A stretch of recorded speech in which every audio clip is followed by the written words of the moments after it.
Paxton10 can connect to a fire alarm system.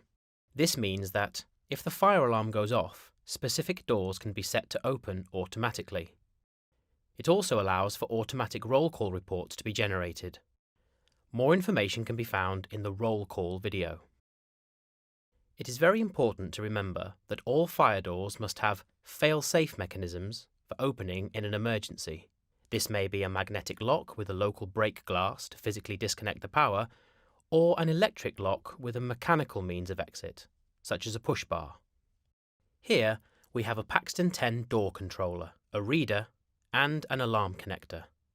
Inside each box we have a fitting kit and some simple instructions. The Paxton10 door controller is designed to be wall-mounted.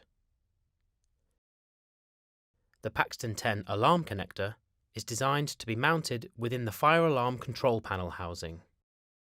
The alarm connector can wire to any Paxton10 controller using the connector port. The fire alarm will have an output that can be connected to the alarm connector to communicate the current status of the alarm. Many alarm connectors can be used if there are multiple zones that are managed independently. To add your fire alarm to the system, navigate to Devices and find your alarm connector in the device panel. You will only see the device panel if you have System Engineer permissions. Drag in the alarm connector, name, and select Fire Alarm.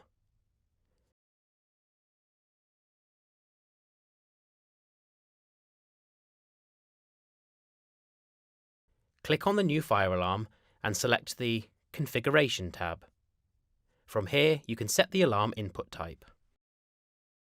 You can also select any doors you want to open in the event of a fire alarm. Multiple fire alarms can be set up for different areas, buildings, or sites. Thanks for watching. For more information about Paxton10, have a look at some of our other videos.